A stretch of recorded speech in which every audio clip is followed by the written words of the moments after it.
Hello, RoahmMythril here once again. Just kind of an updates video. I was going to play a game in the background, but I need more casual games that I can just enjoy in the background and not get too into for update videos. Honestly, I'd be looking for some good suggestions on that. I tried playing one of the Picross games on Switch, but I got too into trying to solve the puzzles and lost track of what I was talking about. Similarly, I was going to mess with Untitled Goose Game, but I'm leaning more toward doing that as a full LP because it's just too easy to get into the goose. But yeah, just to talk about what I need to here. November was a super busy month on my end. It was not a month off, it was an off month. There's a difference between the two. And so I just kind of wanted to isolate talking about it. I feel like I owe an explanation on just where was I the last month, and I didn't want to take up time during the Zelda II videos talking about it, which hopefully those are going to be starting soon.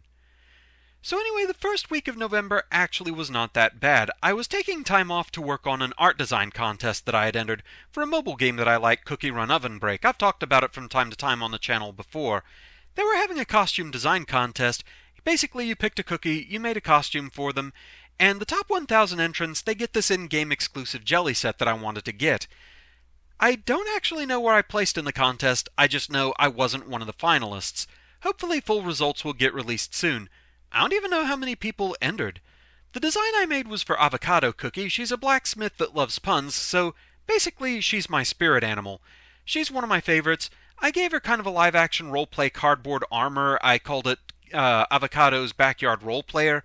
Here's a picture of it. I had a lot of fun designing it. So yeah, that was cool, and that was the easy part of the month. The next thing that happened was a continuation of a gong show that's been going on since my mum's funeral, trying to get her life insurance taken care of. Fun topic. After the funeral, we kind of got the ball rolling on that. The people there, they gave us paperwork we needed to sign and go over. We did so, brought it back up to them.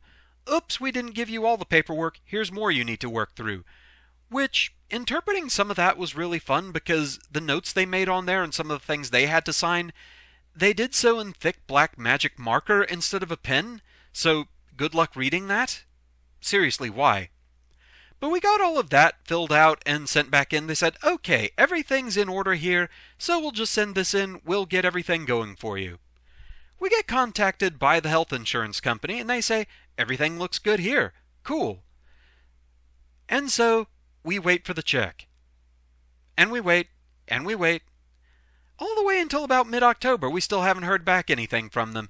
We tried getting a hold of them, but we just kind of get the runaround. We either get just automated systems that go nowhere, or we get told, we'll get back to you in 3 to 5 business days. Finally, we hear back from them, and they say, well, we sent you a check. It should be there. It's in your nephew's name. That would be me. And I think I would have remembered getting a check for 20 grand. I didn't. So they said, okay, yeah, we show that check has not been cashed, so we're going to void that one, verify your address, send you a new one. That one got here on a Friday, after the bank closed. But at least it got there. So, Monday, we go up to the bank. Since the check's in my name, there's the added complication that, due to how our checking account is set up, we have to get my mum's name off the account and mine on the account. So the first thing they ask, can I see the death certificate? That's on us. We forgot to bring it. We didn't even think about it, and we didn't have time to go home, get it, and get it back up to the bank before the lobby closed. So, fresh start next day. We bring up the death certificate. Okay, now I need to see your ID. I hand that over. I have never had a problem with that ID, ever. But suddenly, there's an issue with it. So I have to get a new ID. Enter the dreaded DMV. Oh boy. We go up there, and of course, they're packed. Thankfully, though, they sent me away pretty quickly. I got the paperwork to fill out for applying for an ID, but they said, okay, so you're applying for an ID? You need your birth certificate. Do you have that with you? No, I don't. So we went home, I filled out the paperwork, we got my birth certificate, went back up there the next day. Of course, it's packed again. So we wait for 3 hours. Finally, my number gets called, and we go up there, me and my uncle. We go over the paperwork, I give them my birth certificate, my old ID, they go through all that. They basically have me swear that I am the person that I identify myself as. We're good on that. The person behind the desk, she signs everything she needs to, gets it notarized. Okay, now I need to see your proof of residency. Would have been nice if they had told me that I needed that when they told me I needed my birth certificate. Okay, so what's proof of residency? Well, we need to see things like, do you have credit card bills, utility bills that arrive at your home under your name? No, not really. Pretty much all the household bills, those are under my uncle's name. And I don't have any credit cards or anything like that, so great. Okay, well, do you have somebody who lives with you who can identify you? Yes, my uncle. Okay, so we bring him up there. He still needs the proof of residency, though. So we go back out to the truck, kind of tear it up looking for anything we can use, but we don't quite have enough. There's the title on the truck, that's under his name. However, his insurance card doesn't have his address on it. His driver's license, despite it actually having the address, that only counts as ID. You would think since it has the address on it, that would actually work for proof of residency, but apparently not for reasons. So anyway, we go back home. We tear the house up, we look for every shred of documentation that we can that could serve as proof of residency. We pack a manila envelope full of this stuff, and we think, okay, next Monday, we're getting a fresh start on this. We're going to go up there early before they open so we can avoid the crowds. We're good. So we get up there 7:50, 10 minutes before the place opens. We were not the only ones with that idea. The place is already packed. There was one parking spot open. Lucky for us. And there was already a line waiting outside the door. Things are so packed inside once they finally open up that I have to go in alone. My uncle can't come in and wait with me since he's not actually registering for anything. So I sit down and I wait for 2 hours. The good news, I thought to bring my 3DS with me, so I was playing Pokemon Sun training up a new team there. The bad news, the woman who decided to sit right next to me decided, hey, here's a grand idea, let's bathe in perfume. I have never understood the appeal of perfume or even cologne. To me it all smells bad. And it can very quickly get overpowering, and when it does, it gives me massive headaches. So that was great fun. 2 hours later, they call my number. I go up there with my uncle. I have to go out real quick to get him from the parking lot. So we go up there. We present all the documentation. Finally, that's enough. I get my temporary paper ID. Between that and my old ID with the color photo, that's enough at the bank. So my name's on the account, my mom's name is off, and the insurance check is finally cashed and put in the bank. So that finally is over. That was an ordeal, but at least one fire put out. And with one fire put out, here comes another one. Thankfully not a family fire this time. No, this was internet stuff and dealing with YouTube. It was time for the COPPA legislation. So the brief overview of this, COPPA stands for Child Online Privacy Protection Act, I think, something like that. And it's not new legislation. It's actually been around for quite some time. It just gets updated like every 10 years. So as we're approaching 2020, it's getting updated again. The problem is, a very tiny portion of the legislation is kind of vaguely worded. And when something's vaguely worded, people like to jump on it as worst case scenario. And so that's what a lot of the early reporting about COPPA was, is people sowing the seeds of panic, kind of doing clickbaity videos, saying such alarming phrases as, and if this makes you paranoid, good, you should be. And so they spin this worst case scenario, looking at the bill, things like, for every infraction, you could be liable for almost 50 grand per video that isn't compliant with these new laws. And the thing is, I think a lot of this was an internet overreaction. It's happened before. Basically what happened is, this legislation deals with tracking the online activity of anyone younger than 12 years of age, which YouTube's own, what's the word I'm looking for? Their regulations, they say that anybody who has a YouTube account must be at least 13 years old. Now, somehow they did something wrong and they got in a lot of trouble with this. They got some hefty fines over this. I don't know all the details. But they put up this banner on the YouTube Studio saying that you had to make sure that you were COPPA compliant. And what this entailed was either marking your entire channel or video by video, declaring whether it was geared for kids or not geared for kids. Which, my stuff, I never intended it for a child-only audience. I mean, obviously I have horror games on the channel. That's definitely not child-friendly. So, all of this, I just marked my stuff not geared for kids. I marked the entire channel that way, and also did a bulk change to my videos to have them all marked that way, which actually took it a while. Thankfully, it was an automated process because it had to go through like 1,881 videos, I think, at the time of doing this, which was a bit of a process. It took it, I think, about 1 or 2 days to do. But it went ahead and took care of all that. So the thing is, my stuff is meant for general audiences, which the legislation does actually have wording talking about that it understands that general audiences, that is a thing, and that applies to things like online gaming, or people who have channels where they like collect toys and talk about it from a collector's standpoint, things like that.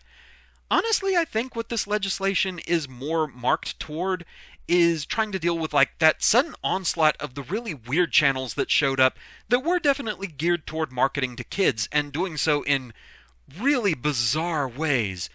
Another thing I could see this being aimed at is channels that like you have kind of a show parent that sort of forcefully and sometimes abusively makes their kids perform for the internet and then reaps all the benefits. Because that is something that I've noticed when you upload a video, is it does have the little question down there talking about, do minors appear in your video? Which, I can understand that. It's never anything that's come up with my videos, of course. I mean, for the most part, I'm a solo act, and the only other people that have been on my channel, they've been older than that, so yeah. Honestly, I don't think this is going to be that big of an issue overall. I think it was another case of internet overreaction. Like I said, it's happened before. I've done everything that I can for now, short of just shutting down the channel, which I don't want to take it to that extreme. All we can really do at this point is just keep an eye on it, see where it goes, but I'm going to try not to stress out about it too much.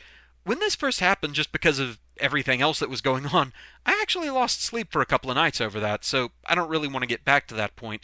Like I said, all we can do is keep an eye on it, see where it goes, and if I need to do anything, we'll discuss it then. That led us to Thanksgiving week.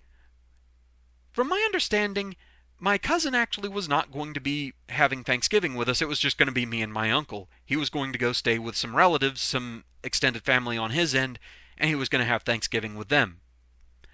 And that's when a nearby refinery decided to go boom. This happened, I think, 2 days before Thanksgiving, like at about 1 a.m.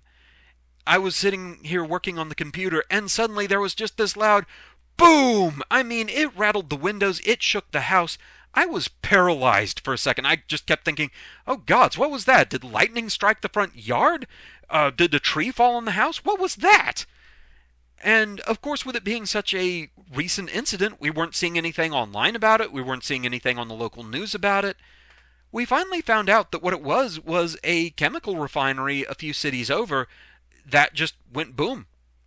And that's what we felt. There were reports that people as far away as Louisiana felt it. And so that was just crazy. Luckily, not too many people got hurt by it. There were only 3 people at the plant that got injured, and they were released with minor injuries from the hospital the next day. And there were a few locals that the explosion broke windows, and so they got hit with flying glass. But they too, the injuries were still fairly minor, so for what happened, it could have been a lot worse. We got super lucky on that. However, it did disrupt my cousin's plans because that's where he was going to be staying, was in the area that got evacuated. Because, it was a chemical fire. They want to make sure what's going on with that. We were well outside of the evacuation area, so we weren't at any risk or anything. But so we had Thanksgiving here, and it was fairly nice. Though there was kind of the melancholy nature that it's the first holiday season I'm going through without my mum, and we're going to be having that again coming up here with Christmas. So, yeah, that's kind of been on my mind a bit, I suppose. There's also a bit of personal stress coming up in that I have to make another doctor appointment coming up here soon. I've been on Trulicity now for about 3 months, and she wants to see how that's doing with me, if it's keeping my blood sugar numbers down like it's supposed to. Doing just personal blood testing here at home, it does seem like it's working. My blood sugar is still a little bit elevated, but nowhere near what it was. So it is doing better, and I chalk it up largely to indulgence, because, of course, it's the holidays. Naturally, this stuff has to happen around Halloween, Thanksgiving, Christmas. Yeah, like I'm going to get average readings during all that. So, yeah, that's where things are right now. It has made it kind of hazy for me working on the asset production for Zelda II. Once again, I made my own title cards for it. I didn't really want to bother Neo about this. I mean, he's the guy who usually does a lot of my title card work, but he's been super busy lately. For one thing, he has a teaching job, and oh man, that sounds like a job and a half.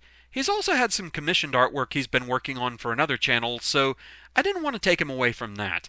I had ideas that at the time seemed simple enough, but just everything getting in the way. It's a real life thing. It's a mess. That's what it is a mess. However, I finally have the title cards done. I've been practicing the early part of the game, and I forgot what an unforgiving game Zelda II can be, but we are going to do this and hopefully get this started up soon.